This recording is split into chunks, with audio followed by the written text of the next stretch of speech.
क्या पाकिस्तान वाकई एक कमजोर मुल्क है या फिर हकीकत में ये दुनिया की सबसे अंडर एस्टिमेटेड ताकतों में से एक है? 1947 में बिल्कुल सिफर से शुरू होने से लेकर एक आलमी न्यूक्लियर पावर बनने तक का सफर वाकई इंतहाई दिलचस्प है।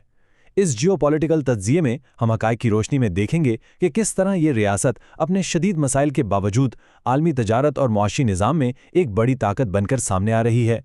क्योंकि देखें, आमतौर पर खबरों में सिर्फ मसाइल को ही हाईलाइट किया जाता है, लेकिन यहाँ एक बहुत बड़ा पैराडॉक्स मौजूद है। एक ऐसी रियासत जो मुसलसल बुरानों का शिकार रहने के बावजूद आलमी सतह पर अपनी अहमियत मुसलसल बढ़ा रही है। आखिर इनकी इस बका और ताकत का राज क्या है? तो इस पूरे पिक्चर को समझने के लिए हमने इस रिपोर्ट को 4 अहम हिस्सों में तकसीम किया है। पहला, बाकायगी की जंग। दूसरा, दिफाई ताकत का बनना। तीसरा, इनकी अंदरूनी मुआशी हकीकत। और आखिर में आलमी तिजारत में इनका अहम किरदार। चलिए शुरू करते हैं।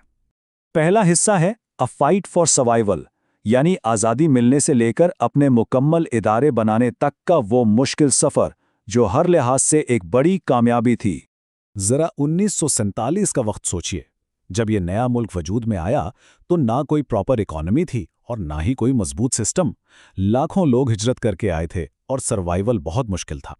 उस वक्त ज़्यादातर दुनिया को यही लगता था कि शायद ये रियासत ज़्यादा अरसा कायम ना रह सके, मगर आने वाली दहाइयों में मुसलसल जंगों और शदीद माशी दबाव के बावजूद आहिस्ता आहिस्ता इदारे बने और एक फंक्शनल स्टेट खड़ी हो गई। असल में उन हालात में सर्वाइव कर जाना ही इनकी पहली सबसे बड़ी कामयाबी थी।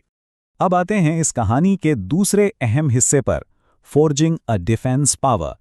इब्तिदाई कमजोरियों और बैरूनी खतरात ने इस मुल्क को अपना पूरा फोकस एक निहायत मजबूत और मुनज़्ज़म मिलिट्री डिटरेंस बनाने पर लगाने के लिए मजबूर किया। देखें, दिफाई ताकत कोई रातों रात तो नहीं बन जाती ना। साला साल की मुसलसल मेहनत लगी है इसमें। आज अगर हम देखें तो इनकी आर्मी, एयरफोर्स और नेवी को पूरी दुनिया में तस्लीम किया जाता है। इनके पास हाईली ट्रेन्ड सोल्जर्स हैं, एडवांस्ड बैलिस्टिक मिसाइल्स हैं, मॉडर्न फाइटर जेट्स और कटिंग एज रेडार सिस्टम्स मौजूद हैं। और ये सब मुकामी कोशिशों और इंटरनेशनल कोऑपरेशन दोनों का ज़बरदस्त नतीजा है। लेकिन इस हार्ड पावर की रेस में सबसे अहम टर्निंग पॉइंट कब आया? वो था 1998 यानी 1998, जब इस रियासत ने आलमी सतह पर न्यूक्लियर डिटेरेंस हासिल की और पूरे रीजन का सिक्योरिटी बैलेंस हमेशा के लिए बदल कर रख दिया। यहाँ एक बात जो सबसे ज्यादा गौर करने वाली है वो ये कि पाकिस्तान ने न्यूक्लियर टेक्नोलॉजी बस कहीं से खरीदी नहीं थी, बल्कि बरसों की साइंटिफिक रिसर्च, नेशनल रिसोर्सेज और इंतहाई लगन से इस काबिलियत को खुद डेवलप किया। और यही चीज़ इस ग्लोबल अचीवमेंट को इतना बड़ा बनाती है। अब चलते हैं इस तज्जिये के तीसरे हिस्से की तरफ, द इकोनॉमिक रियलिटी। क्योंकि ज़ाहिर है आलमी दौरे में दाखिल होने के लिए सिर्फ मिलिट्री स्ट्रेंथ ही तो सब कुछ नहीं होती। मईशत की हकीकत को समझना भी उतना ही ज़रूरी है।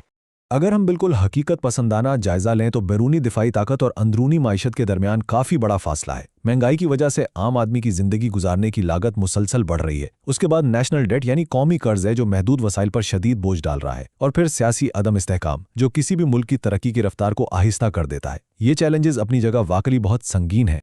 लेकिन रुकिए, तस्वीर के दूसरे रुख को देखे बगैर ये रिपोर्ट मुकम्मल नहीं होगी।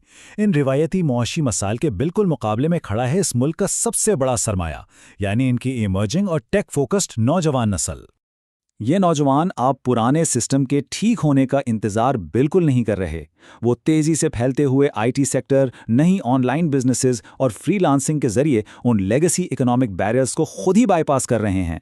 ये मैसिव यूथ वर्कफोर्स इस मुल्क को बराह रास्त ग्लोबल डिजिटल इकोनॉमी के साथ जोड़ रही है और आने वाले वक्त में हम बिल्कुल क्लियर देख सकते हैं कि ये एक बहुत बड़ा गेम चेंजर साबित हो सकता है। अब आते हैं अपने आखिरी और अहम तरीन पॉइंट पर, द ग्लोबल ट्रेड नेक्सस। अगर हम इन तमाम बातों को और मुल्क के हालात को आपस में कनेक्ट करें तो असल पिक्चर क्या बनती है? अगर मैप पर नज़र डाली जाए तो इनकी जियोग्राफिक पोजीशनिंग के बारे में कोई दो राय हो ही नहीं सकती। ये खित्ता एक अहम क्रॉस रोड्स पर है जो बिल्कुल सेंटर में बैठकर एशिया, मिडिल ईस्ट और सेंट्रल एशिया को आपस में जोड़ता है। तिजारती रास्तों के हिसाब से ये दुनिया की सबसे बड़ी मार्केटों के दरमियान एक इंतहाई अहम और स्ट्रेटेजिक ब्रिज का किरदार अदा करता है। और दरअसल यही लोकेशन सबसे बड़ी वजह है सीपैक यानी चाइना पाकिस्तान इकोनॉमिक कॉरिडोर जैसे मैसिव प्रोजेक्ट्स की। ऐसे रीजनल कनेक्टिविटी प्रोजेक्ट्स इसी स्ट्रेटेजिक ज्योग्राफी का पूरा फायदा उठाते हैं ताकि इस मुल्क को आलमी तिजारत के लिए एक अजीम ट्रांजिट हब में तब्दील किया जा सके। ऐसा हब जहां से ग्लोबल ट्रेड फ्लो करे। تو اس پوری جیوپولیٹیکل رپورٹ کو سمیٹتے ہوئے سامنے ایک بہت اہم سوال پیدا ہوتا ہے۔ کیا اس قوم کا کبھی نہ ہار ماننے والا ارادہ اور ریجنل ٹریڈ کی یہ نئی راہیں مل کر آنے والے وقت میں اس ملک کو دنیا کا ایک مضبوط ترین ٹریڈ اور پاور سینٹر بنا سکیں گی؟ اس پورے تجزیے کا نتیجہ بالکل صاف ہے۔ پاکستان ایک ایسی ریاست ہے جو دفاعی طور پر نہایت مضبوط ہے، معاشی طور پر مسلسل چیلنجز سے نکل کر ڈیولپ ہو رہی ہے، مگر ان کی سب سے بڑی طاقت ان کی ریزیلینس میں چھپی ہے۔ جس قوم نے صفر سے شروع کر کے نیوکلیر پاور تک کا سفر طے کیا ہو، جب اس کی نوجوان نسل اور عالمی تجارتی راستے پوری طرح آن ٹریک ہو جائیں گے تو گلوبل سپلائی چینز میں ان کی اہمیت کو نظر انداز کرنا کسی کے لیے بھی ممکن نہیں رہے گا۔ یہ ایک ایسی جیوپولیٹیکل حقیقت ہے جس پر آج پوری دنیا غور کر رہی ہے۔